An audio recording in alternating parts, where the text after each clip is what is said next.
Up all these other things that are kind of Okay, it's 1 o'clock, so I'd like to go ahead and call this working meeting of the HOA2 Board to order. If I would, my name is Therese Butler. I'm the president of the HOA, and I'll have Chuck, you go ahead and start, and we'll work our way down this way. I'm Chuck Hill, secretary. Don Grimm, board member. Joyce Howard, treasurer. Mark Eckert, director. Dan Lendiger, vice president. Joe Ryman, senior vice president. My name is Jerry McDonald. I'm the new executive director. Diane Flores, recording secretary. Okay, thank you. First item on our agenda is the approval of the May 12th work session meeting minutes and the May 18th board meeting minutes. Just to acknowledge that after Diane writes the minutes up, she runs them back by the board and we provide any edits that are necessary, and all that has already been done. So may I have a motion to approve these two sets of minutes? So moved. And a second? Second. Okay. Is there any discussion among the board? Is there any discussion among our members? There being none, I'd like to go ahead and hold the vote. All those in favor? Aye. Aye. Opposed? Let the record stand that the motion's been approved. The next item on the agenda is the announcement of any unanimous written consents that have been completed since our last board meeting. For those of you who are new or haven't heard about unanimous written consents before, these are a document the board can use if they have to approve a particular motion. It can only be used if every board member is in agreement on it, and so we have had several reasons to use it in the last month and a half, 2 months. And so I'm going to go down the line. We had unanimous written consents to approve Michael Leasley and Ron Conkle to the Rules and Regulations Committee. We had one for Campbell Cheney to be approved to the Finance Committee. We had one to approve the tennis club revisions to its rules. Another one for issuing the joint statement with HOA1 as to the merging of associations. And the last one was to move the rules regarding pets out of rules and regulations and moving them back to ALC guidelines, which is where it's stipulated in our CC&Rs that it needs to be held. So, yes, we were a little busy with UWCs the last couple months. Excuse me, I'd like to move down to the third item on the agenda, which is the approval of the revised budget development policy. And I'm going to turn it over to our board treasurer, Joyce. Thank you. One of the board goals this year was to revise the budget policy to try to streamline matters. So we've been working on that. So I just want to run through the major changes to that policy. So first of all, we've reduced the required number of drafts from 3 down to 1. That doesn't mean we won't have more drafts than that, but there's only one preliminary draft required in the budget policy now. We've added a requirement for an executive summary of the HOA business plan and the 5-year plan in those years when we do the 5-year plan. And this summary would include a mission statement, major goals, a staffing plan, major assumptions, and a listing of the 3 or 4 critical issues to the HOA, along with action plans to address those issues. We've also added a requirement that department business plans include justification for any proposed reserve fund or CIF projects that would cost over $25,000. And we've added a requirement that one of the Finance Committee open meetings would be devoted strictly to reviewing the reserve fund and the CIF proposed projects. And we've added a requirement for an executive summary to be included in the final budget document, and that would include the mission statement that I described before. And finally, we've added a requirement for a monthly report on the status of reserve fund and CIF items. So those are all the major changes. So with that, I make a motion to approve the revised annual budget and 5-year plan development policy as shown in the draft dated June 20th, 2022. So move. May I have a second, please? Second. Okay. Any discussion among board members? No? Okay, any discussion among our members in the audience? There being no discussion, yes, sir. So are you approving the 5-year plan? Is that what? No, what we're, Changes. yeah, this is just the policy that says how everything gets developed through the year, through the budget process, how many open meetings there are, what gets discussed at what meetings, that kind of thing. Are there any further questions? There being no further questions, all those in favor, aye, please. Aye. Aye. All those opposed? The motion carries. Can I take just a second? I would like to thank certainly the Finance Committee. I see Pat is here, I believe, and Joyce for all the hard work. There are significant changes here from past years. So I believe that what has happened so far is really going in the right direction for preparing a budget that we can all have a hand in and something that was workable for the HOA going forward year after year. So I just want to say thanks for all that hard work.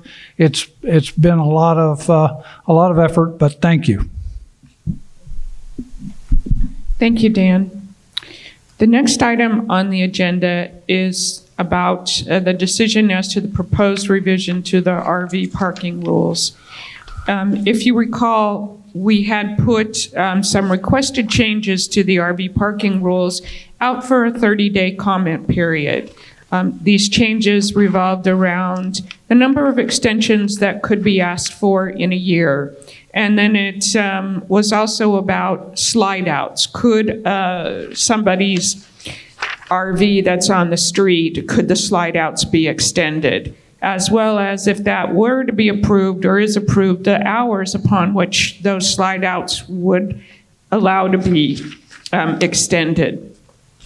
The 30-day period closed at the beginning of late May, early June, and we did receive a summary from the Rules and Regulations Committee. And Dan, would you like to discuss it? I mean, Don, do you want to discuss it at all?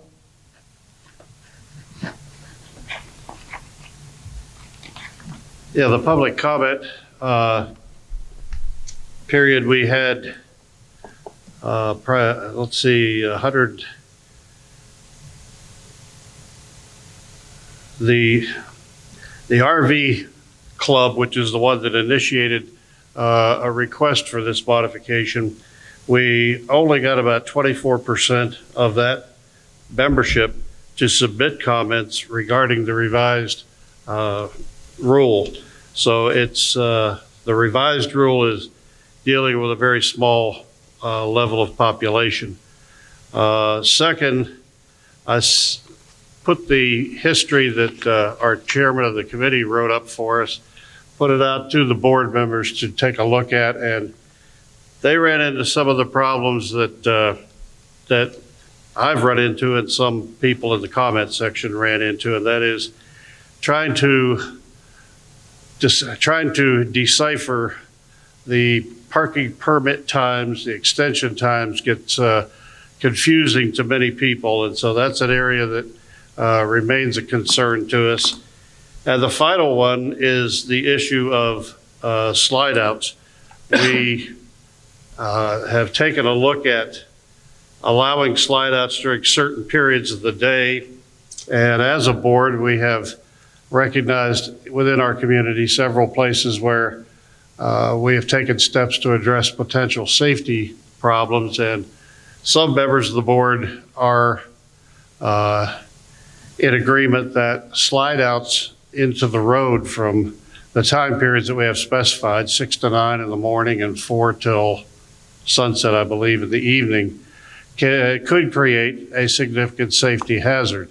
The street in front of my house is 28 feet wide, asphalt wide. My neighbor's RV is 8 feet wide, plus the slide out is 3 feet, plus an additional foot to put the warning cone out. And you're at a point where you're blocking 43% of the roadway. And I think it's, at least in my opinion and some others, it deems itself to be, or that deems it to be at least a safety hazard in this case. So those are the primary things, trying to once again get back to the language of describing the parking periods and dealing with the slide out issue as a safety hazard. This attempt to revise this rule is coming up on its first anniversary. It has been going that long, back and forth, back and forth, back and forth. And I know the people on the committee, as well as those on the board, would like to bring it to a close, whatever the resolution may be. But in its current form, I believe the recommendation of several of the members was to table it back to the committee and have discussion on these two specific areas, as well as any others that other board members may have.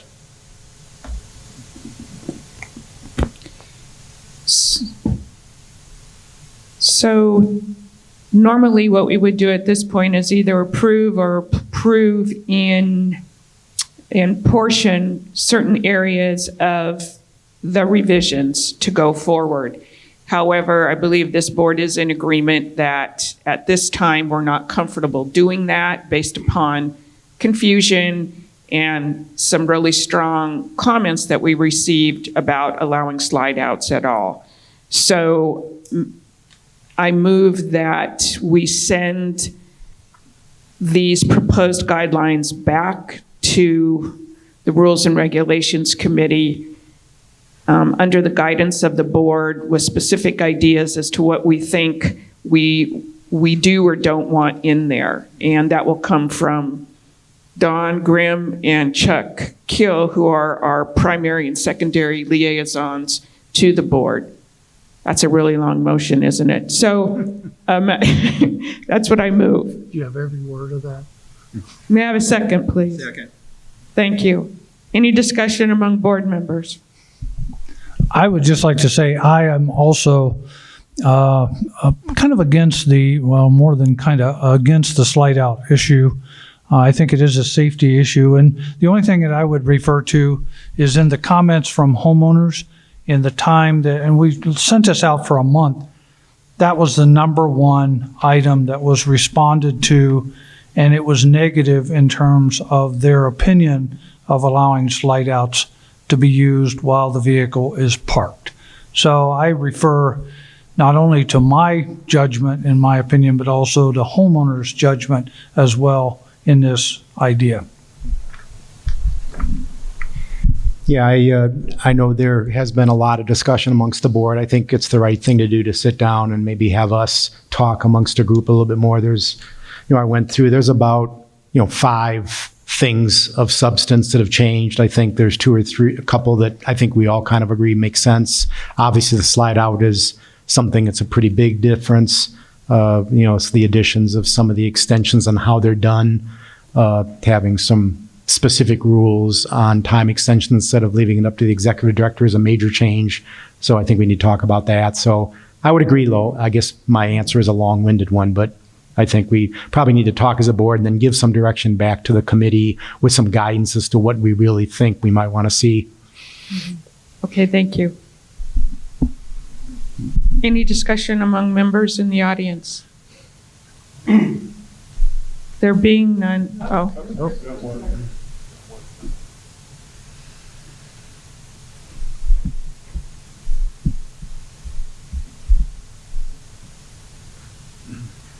Duff Fletcher, Unit 15, Lot 37. I have a suggestion on the slide outs.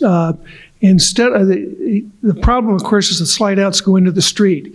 But if you allowed the vehicle to park the wrong way on the street, then they could move the slide outs over their yard. I throw that out as a suggestion.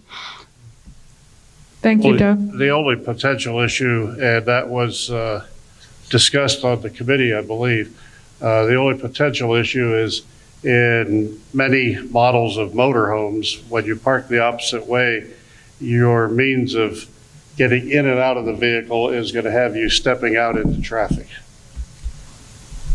Yeah. The other issue that I know of, at least personally from my neighbor, is that a lot of the larger units have slide outs that go both directions. So there isn't a way to have a slide out only go towards the house in a lot of the designs.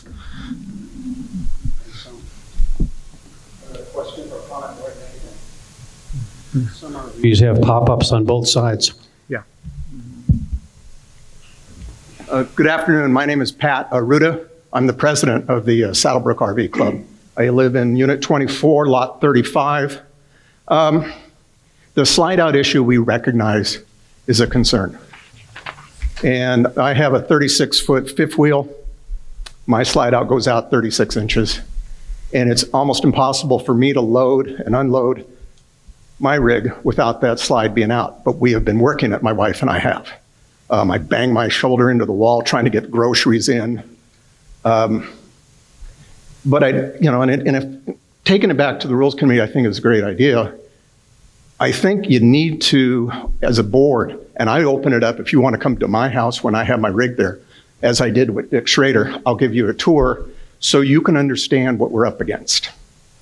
That's part one. Part two, what is there, 2,700 homes in HOA2, roughly? 3,200. 3,200, thank you. Our club in HOA2 probably has 38 to 40 rigs. The magnitude of the problem, I think, might be blowing up a bit. I would refer, and I don't think Kim is here, but check, and the Rules Committee can do this, check to see just how many rigs are in SaddleBrooke at their homes at any one time. It isn't that many. And I can tell you, my wife and I work as quick as we can to get our stuff in and out, but it takes a while. And I put out 10 cones, okay, seriously. And I do worry that somebody hits my slide out for the health of the person, the safety of the person, and for my rig. But it's a necessity. And the RV lifestyle that we have here in SaddleBrooke is a wonderful lifestyle. And we would hate to see that kind of limitation that makes it harder on us. We have people that are still RV in their 80s. They need the whole length of time, the 3 days, to load and unload. We have individuals who are handicapped who need more than 3 days. And that's why we want to see the extensions reinstated. But my plea to you is to truly understand what we're looking for here is a balance. And I just hope we can just do the right thing. Okay, thank you. Thank you. Thank you. Okay, all those in favor of sending, I'm sorry.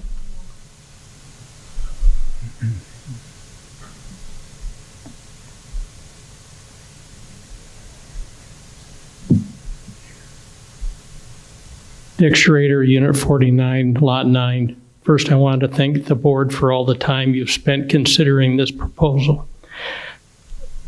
To add on to what Pat Aruda has shared, I think the slide out issue is being exaggerated. Right now, slide outs are being extended into the roadways. The rule says they can't. Reality is it's happening. So to think that by not moving forward with a rule to allow specific periods of time when they're allowed is going to prevent the problem is not realistic. We worked with the patrol. We worked with the RV club. We had numerous committee meetings open to the residents in SaddleBrooke too. I don't know what more we could have done to gather information. So I realize that the direction you're leaning today is to send it back to the committee, but I just wanted to say that by not moving forward with a slide out in specific time periods being allowed is not going to prevent the problem.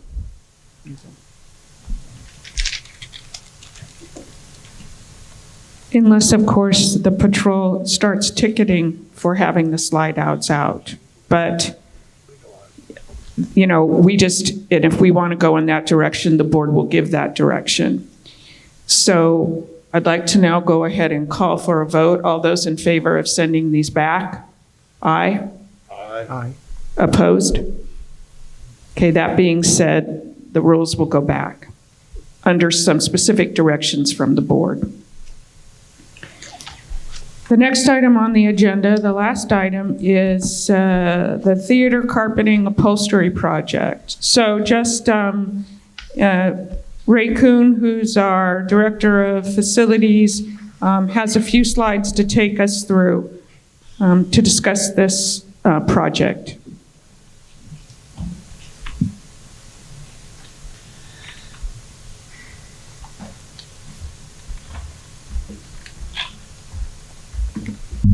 Good afternoon. So a couple slides here to point out our direction on the DesertView Theater renovation. The scope of the work from our perspective was to replace the DesertView carpet and reupholster the seats. The framing is excluded from this proposal, but repaired to the original condition of the seating itself, meaning bushings and springs. You'll notice that some of the seats don't spring back up the way they would have in their original condition. So that is in the proposal. The reserve funding for carpet was originally scoped for 2019. Facilities deferred that replacement so that we could coordinate that with the reupholstery of the seats, which was planned for 2022, this year. Carpet and seat fabric is original, 2005.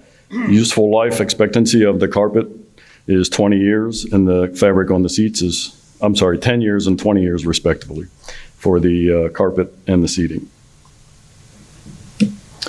Reserve funding, as you can see here, the carpet was funded at $35,926, the reupholstery at $101,649 for a total of $137,575. As of today, if approved, we are looking at about 10 weeks start to finish. So there will be some impact on currently planned activities here in the theater. Summary of the bids are described in the following slide. We solicited 3 bids from 3 different providers. We got a full bid from Norcon Industries for both carpet and seating at a total of $167,644.43. So about $30,000 over budget. We got a bid on the carpet only from Tucson Commercial Carpet at $53,616.76. No bid on the reupholstery. American Office Services, no bid on the carpet, but a bid of $179, a little foggy for me, $639. So you can see that the individual bids for carpet and the upholstery alone are higher as compared to the Norcon bids. So the recommendation from the facilities organization was to go forward with both using Norcon Industries. The last slide is just... Wait, Ray, before you go there, you have some comments. Oh, okay. Could you please go over those? Thank you. Sure, sorry, thank you. So I was asked, what if we were to do just carpet this year and defer the reupholstery to some later date? So we did go to Norcon specifically and ask them for cost of removing, storing, and replacing the seating, which was at a cost of $60,300. So that leaves the cost to do the carpet only at $106,775. Likewise, if we were to do the upholstery next year, you would have to remove and store and replace the seats again at a cost of $106,775. And then the cost of the reupholstery at an inflated price of 3% at $139,344, coming to a total of $246,119.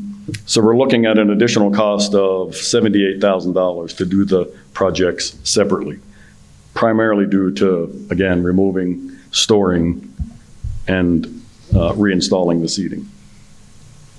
Are there questions around that at this time? Yeah, question. So that total bid by Norcon of 167, they are somewhere in that bid is $60-some thousand worth just to take seats out and store them? That is correct. And store. So removing the seats, storing them, and reinstalling them is quite labor intensive.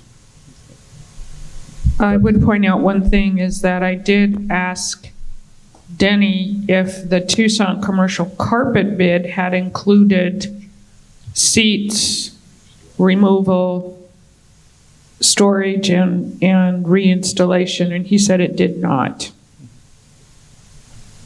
So I assume that means that they feel they can do the work without removing the seats? No. No, they're looking for somebody else to move the seats. So they that's didn't put it in their bid. Okay, so their bid specifies that their price, the seats still have to be removed by somebody else. I've never seen their bid, so. Right. Well, I sent it, but okay. Oh, okay. And that said, there is a hearing loop that we had installed, I don't know, in the last 2 years. That would have to be removed as well prior to redoing the carpet at some incremental fee. We don't know what that is yet, but I don't imagine it's all that costly. In addition, we have to remove electric power to the end rows of the seats because there's lighting on the ends, but we were probably going to do that in-house.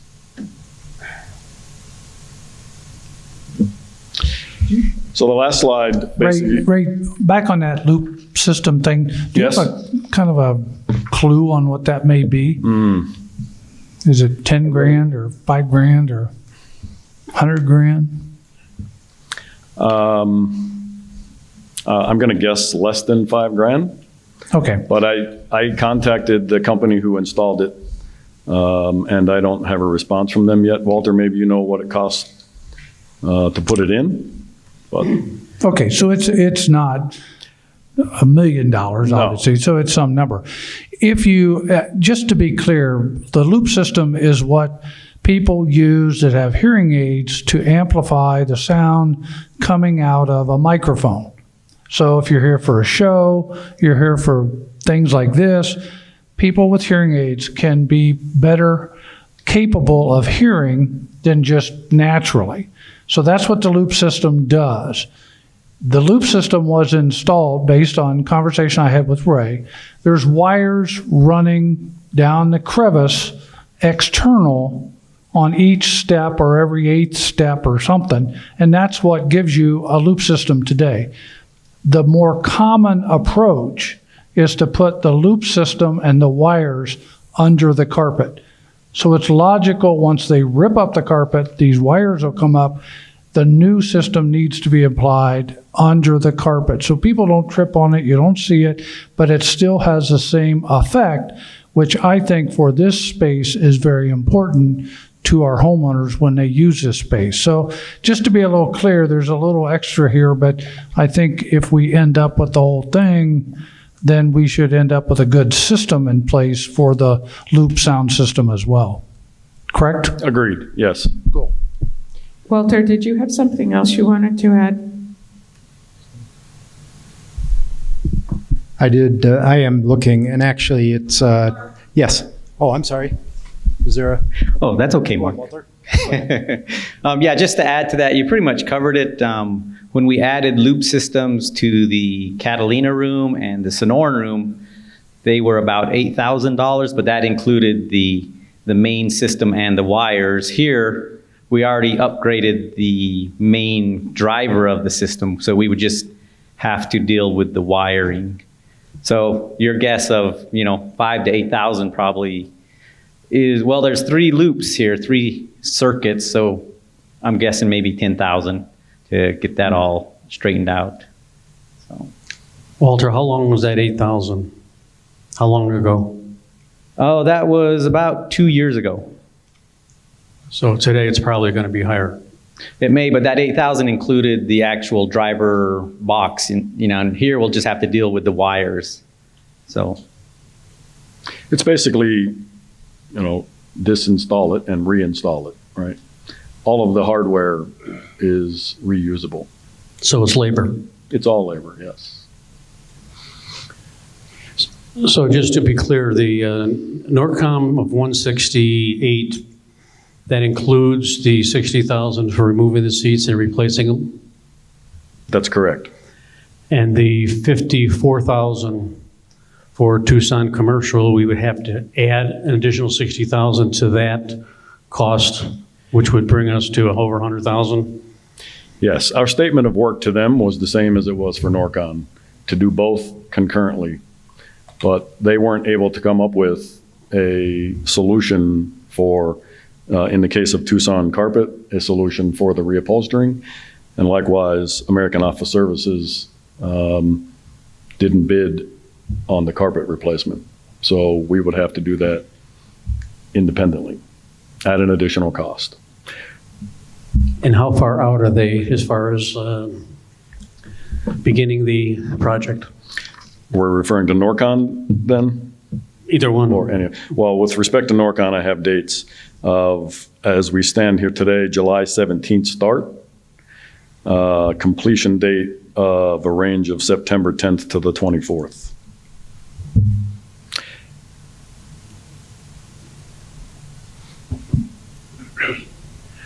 In the DesertView Clubhouse, in the original 2022 reserve budget, we had roughly $80,000 in for floor coverings, wood. Is that project still planned?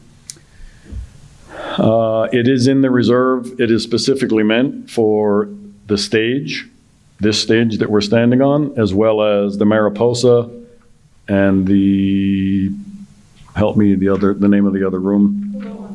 Paloma. So they're already wood floors. They're in great condition. I would say at some point, we're going to need to do something with this stage floor. There was a proposal provided to the facilities department to have it painted black. We kind of felt like that was probably not a great solution long-term, because it's black, it's gonna scuff, it's gonna be a maintenance problem. So as a result of that, we haven't done anything with it yet. We've talked about finishing coatings like a urethane that might be matte instead of quite so glossy. I think that's a workable solution, but that's kind of where that stands. We also had something listed here for paint finishes, entire building. I don't know if that's interior or exterior or both. That is interior. Interior. Is that project still going to be done? Is that the $17,000? Is that in here? That was in here primarily. Okay. But we've done some, let's say, refreshing of the entranceway to the theater already. So a minor part of that money has been spent, a very small amount. Are we going to spend the rest?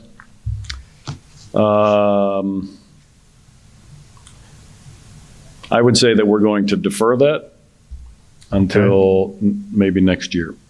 It's very difficult at this point in time to get commitments from contractors. We would not do this in-house. Right. And so just honestly haven't had time to get to the painting of this at this point. We've done a bunch of touch-ups. It was the view of the facilities department that it's not horrible. So we would defer that until some point later in time. And what would we assign the risk to be to defer the carpet and upholstery project in the inflationary environment we currently live in. I mean, it's not a savings. It's pushing it down the road just as the paint deferral is that you're talking about. But what's the risk of doing it in next year or year after?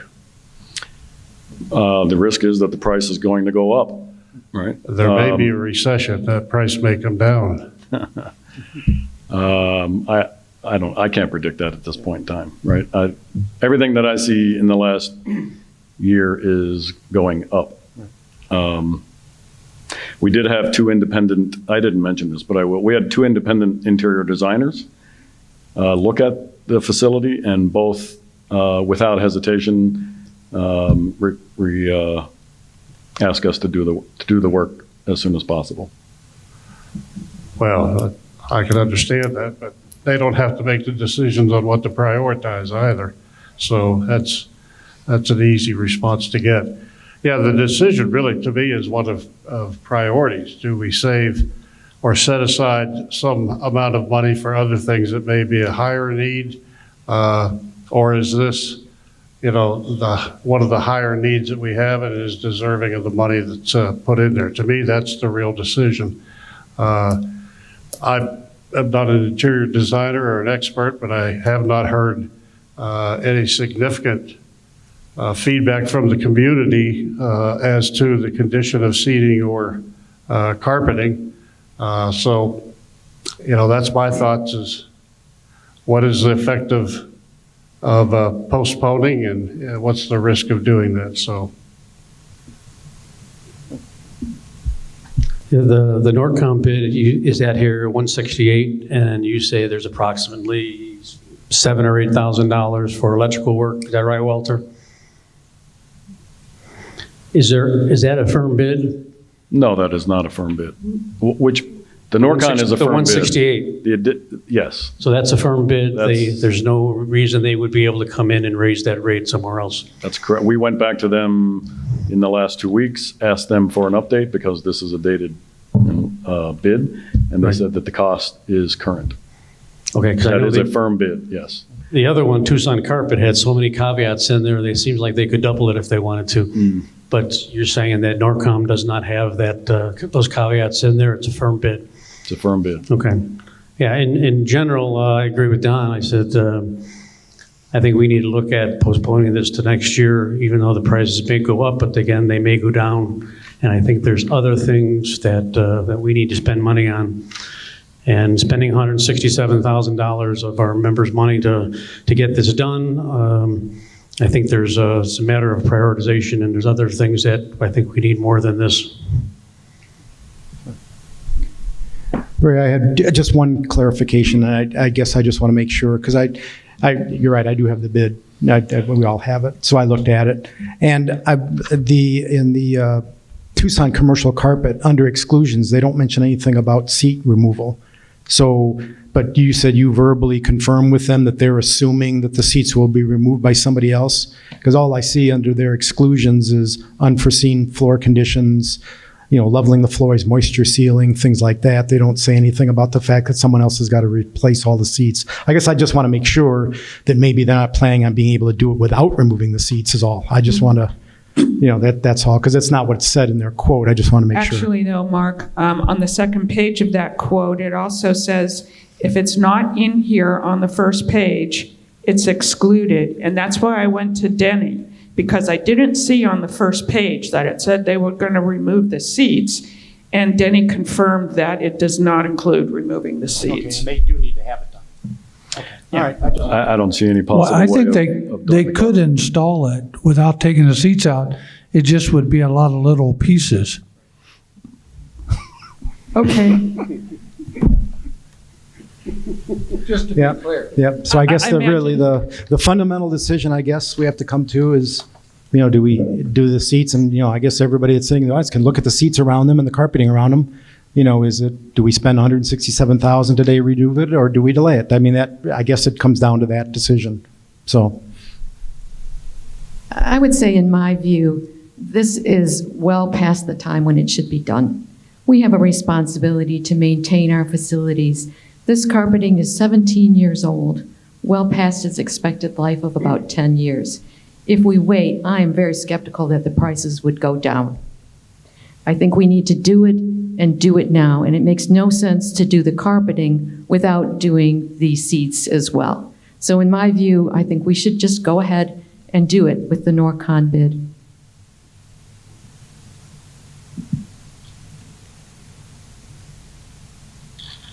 That being said, I move that the board, okay, and let me note, after I make a motion, then you get to talk.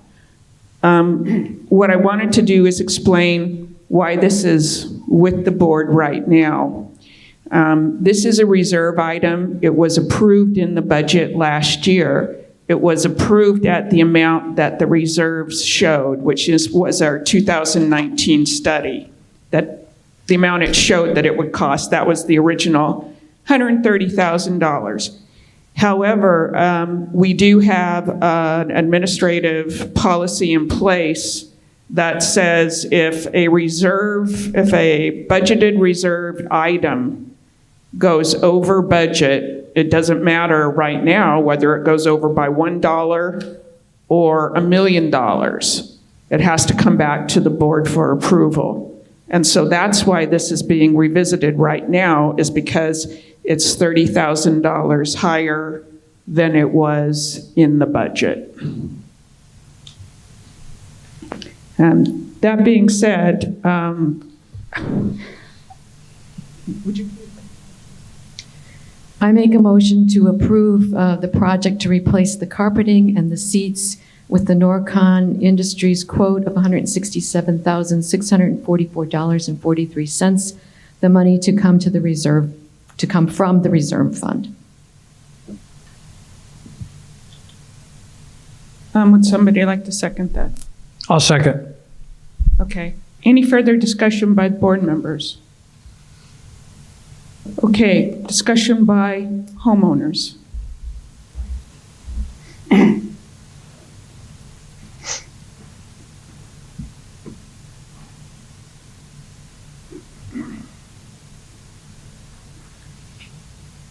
Dick Schrader, Unit 49, Lot 9. First, I'd like to start with a question. Is this room we are in a generator of revenue? Is it what? I'm sorry. A generator of revenue for the HOA. Yes, sir. Yes. It seems to me that we need to maintain this facility so it continues to attract customers from both inside and outside HOA 2. To the question from you, Don, you haven't heard anybody complain about seating, comfort. I made a recommendation a year ago for seating at the Mountain View facility because the seats are old. The cushioning is failing. We are a community of older people. I don't know about the rest of you, but I have a fair amount of arthritis in my back. And I can tell you from the nearly hour I've been sitting here listening to you today that it's not comfortable. And I'm probably in better shape than a lot of our residents. Thank you. I don't know the specific. Go ahead, Matt. I don't know the specific specifications of what the reupholster is going to include, but I don't know that the foam cushioning or anything is going to be any different than what's in there right now. Pat? Pat Lenz, Finance Chair. Unit 45, Lot number 2. First, I would like to make the comment that the reason we have a reserve fund that has worked as hard as it is to keep us, among other things, on schedule for repairs. So this is definitely past its prime. My first question, or maybe my only one, is has anybody considered the purchase of new seats, or has there been an assumption that reupholstery is less expensive? Not necessarily true once you've been talking about the cost of removing, storing, and installing. Possibly, that is something that should, if it hasn't been looked at, could be looked at and may actually reduce the price. Thank you.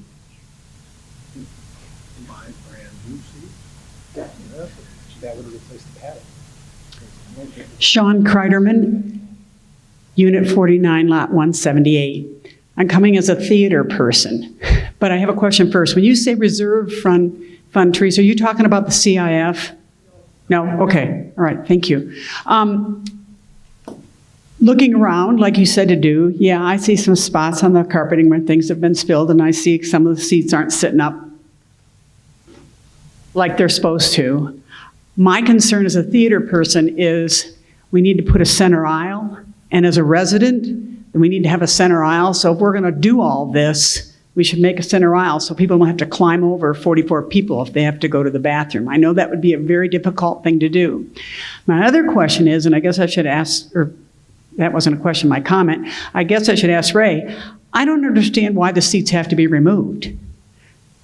I mean, I know they have to come out, but why do they have to leave the building? If you started and laid your carpet coming this way, you take the back row out, you bring it down, second row. I don't understand the logistics, Ray, of why the seats have to leave the building. And does anybody ask the company that? Because the seats could come down and rest on the stage. I'm just curious. I believe the answer is that the seats are going to be reupholstered off-site. They're going to be removed and taken off-site to be reupholstered. Okay. All right. And the last thing is, please don't ever make a floor on a theater black. Leave it wooden. Thank you. Thank you. Are there any other? Yes. Hi, Jay Schweitzer, Unit 14, 125. Could you come up, because we're not going to be able to record it. Okay, all right. I was going to use my coach voice.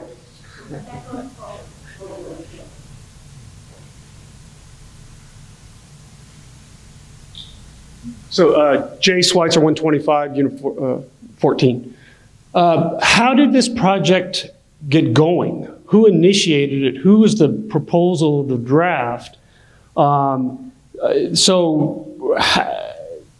That's the real question I have, is how did this whole thing get started? But go ahead.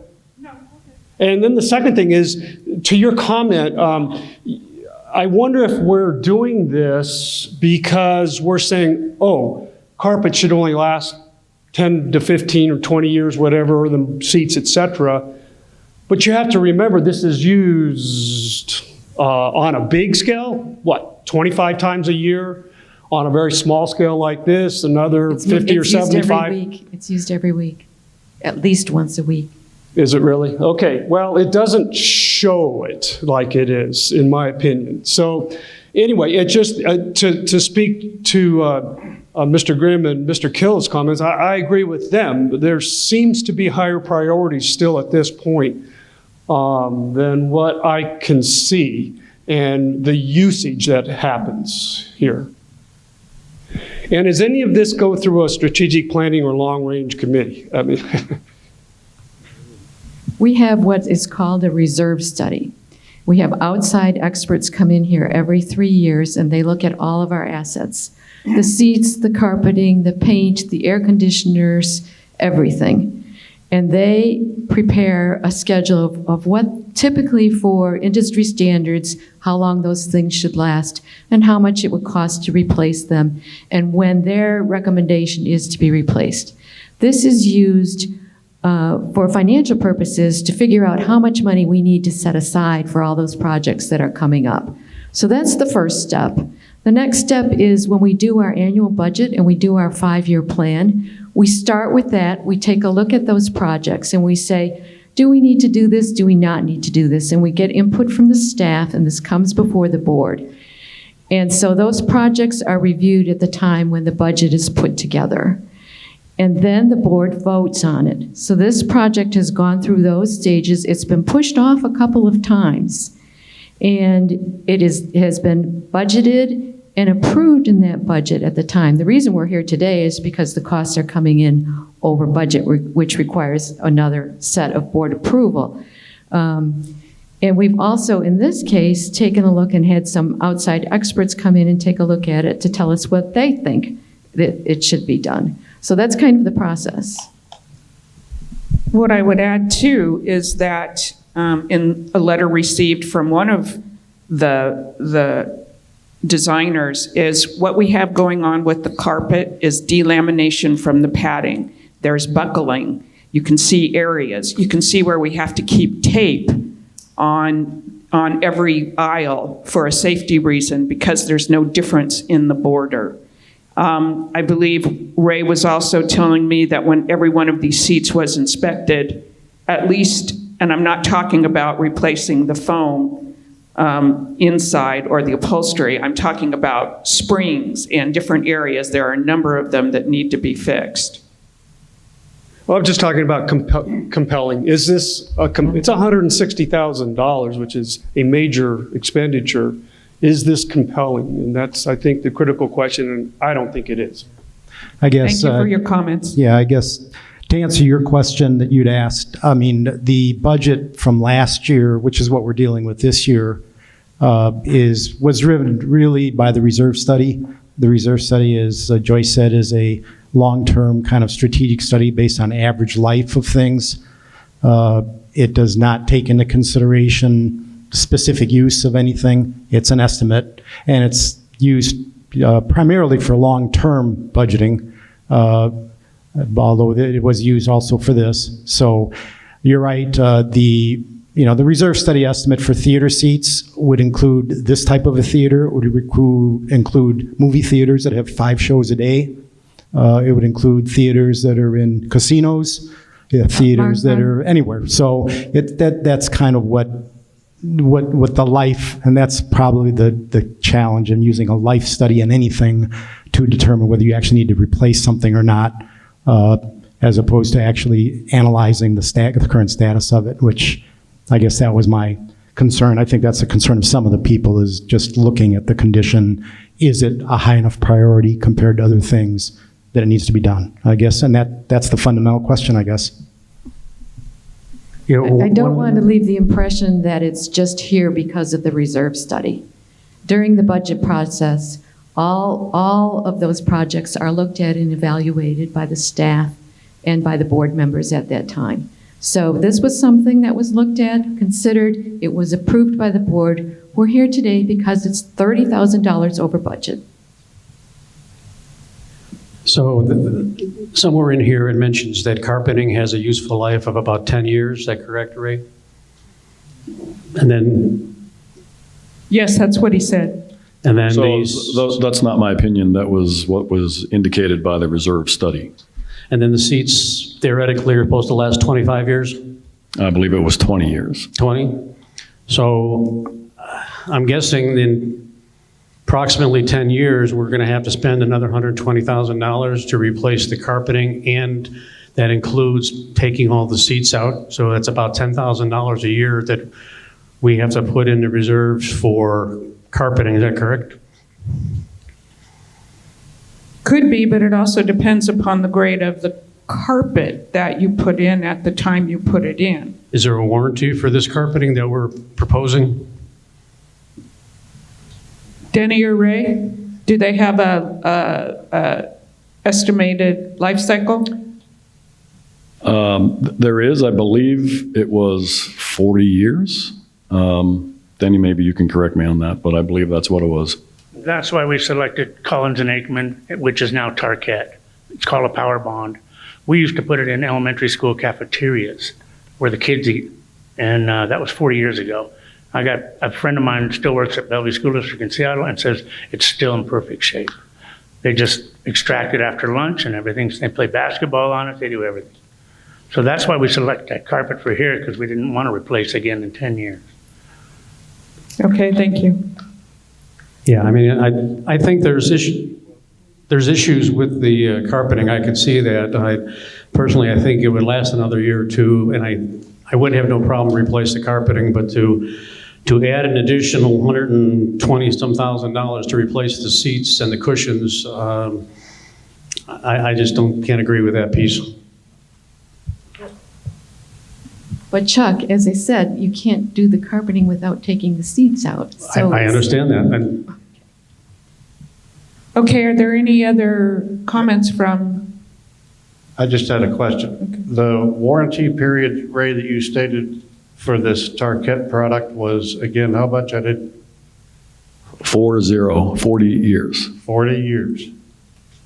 Okay. They told you that what was in the original bid for this carpeting was, or for what's on the floor right now.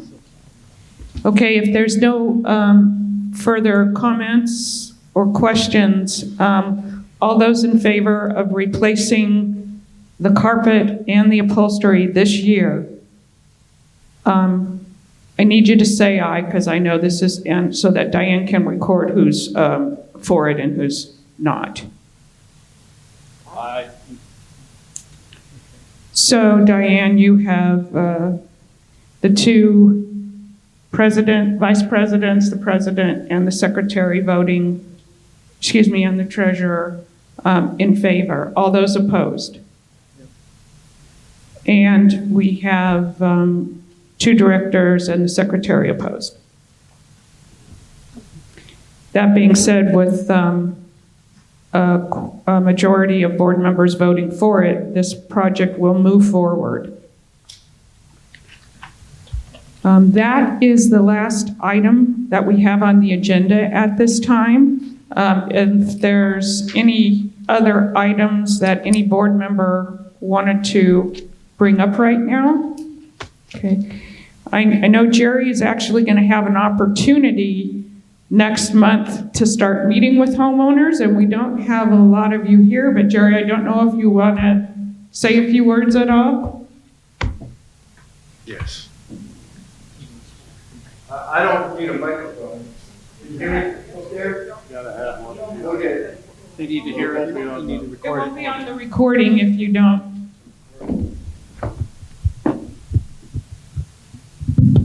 Can you hear me? Okay, my name is Jerry McDonald, and I'm the new executive director, and I've been here, Diane, how many days now? 9. She keeps reminding me. 9 days. I started Monday of last week, and the reason why I kind of joke about that is I've been here for only 9 days, and it already seems like I've been here for like 9 years or 9 months. The days are, and that's a good thing, by the way, the days are just flying by. It's like I come to work in the morning, before I know it, it's like time to go home. This place is amazing. I've been doing this now for 25 years. I think you may have read my bio, but very quickly, I've only done 2 things since the age of 18. I did 22 years in the Marine Corps. I retired on a Friday, got into this business on Monday, so took 2 days off. So I've been doing this for 25 years. Most of the time was in San Diego. However, I do have 10 years in the desert, so this doesn't scare me, by the way. Although I did just come from Coronado just a couple weeks ago, where it's sunny and 72 every day, year-round. And most of you guys go there in the summertime, which I can appreciate that. But, you know, I've managed some great places in Las Vegas, PGA West in La Quinta, Coronado Shores, right there. My office was right on the beach. But having said that, I'm really happy to be here. You know, I could have, there was 3 or 4 properties that were trying to get me to manage, and I chose SaddleBrooke 2 because I fell in love with this place. I came out for my first interview and I said, this is it. I want to work here. So I'm really happy that the board chose me, and I'm looking forward to a long tenure here. And my door is always open, but if it's closed, just knock on it. If I'm not in the office, Diane will always know where I'm at. I'm probably out doing something like this on the property. But my goal is to meet all the staff, which I'm doing every day. And I think we have about 224 on staff. It'll take me a couple of weeks to do that. And then I want to meet all of the members here. And that may take a couple of months, but my goal is to meet everyone. So thank you very much.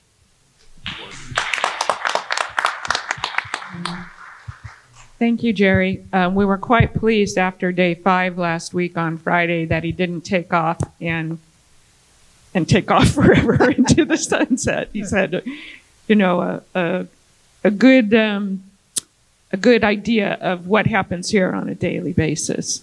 That being said, with no other board business to conduct, I'm adjourning this board meeting. Thank you. Do we have comments now? If any members would like to make any comments to anything we discussed today, you're more than welcome to do that. And if not, you can go. Thank you. Until we get something back from Seth.